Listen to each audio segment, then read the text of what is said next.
Den 12. januar 2010 rystede et jordskælv Haiti. Jordskælvet kostede op til 300.000 mennesker livet og gjorde over 1,5 million mennesker hjemløse.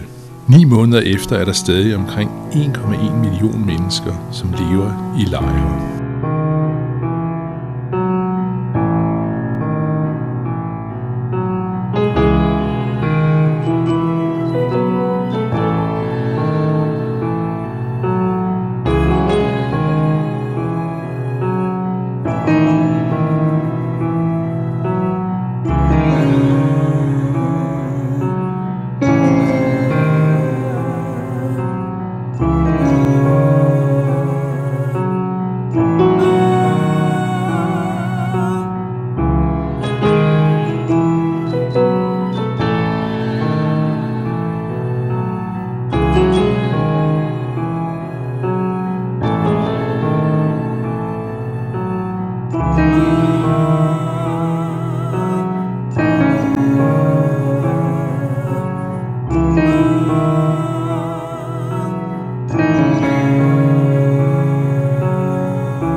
Ædras lokale kontor gik med det samme i gang med uddeling af vand og mad og lægehjælp og fik hurtig forstærkning fra hele Ædras verdensomspændende netværk.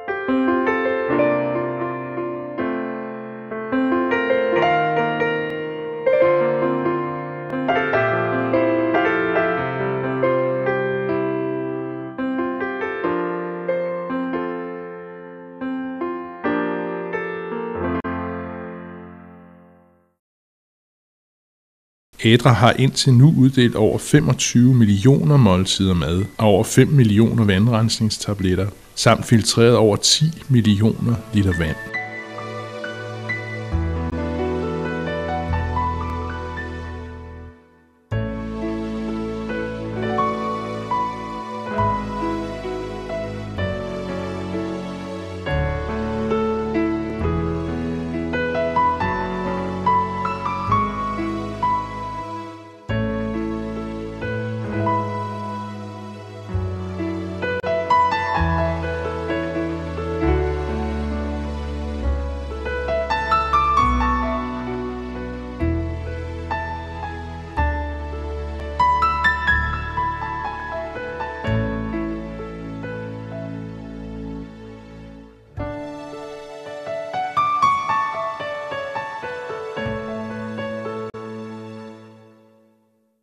Ædra har oprettet flygtningelejre for mere end 4.000 familier.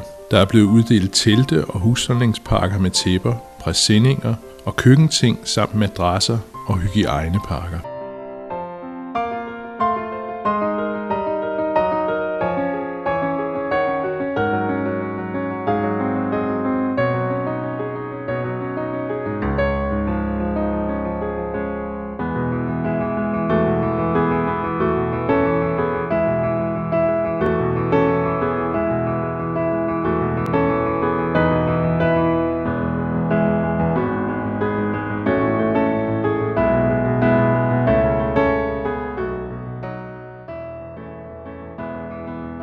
Max Dugachar siger, det er vigtigt, at folk føler medejerskab for deres huse. Den bedste måde, det sker på, er ved, at de selv er med i byggeprocessen. Så alle, der får et hus, er med både i det forberedende arbejde og ved bygningen af huset.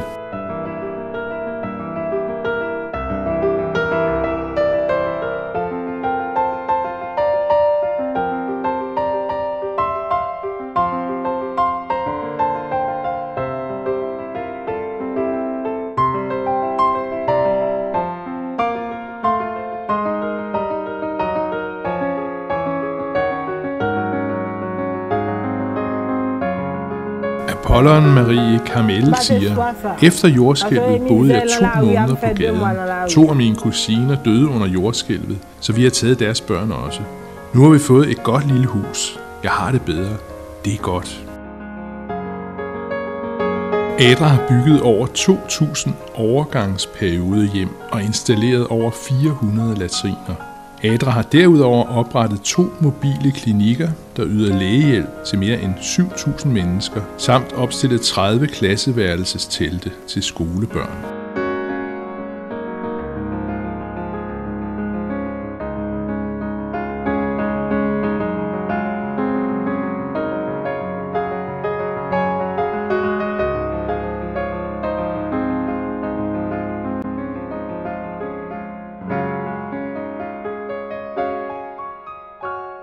Adra Danmark takker for støtten. Vi kunne ikke hjælpe så mange mennesker uden jeres hjælp. Hjælpearbejdet på Haiti fortsætter længe endnu, da rigtig mange stadig ikke har fået et hjem. Tusind tak for jeres vedvarende støtte til Katastrofefondet, som gør det muligt at gribe hurtigt ind, når katastrofen rammer.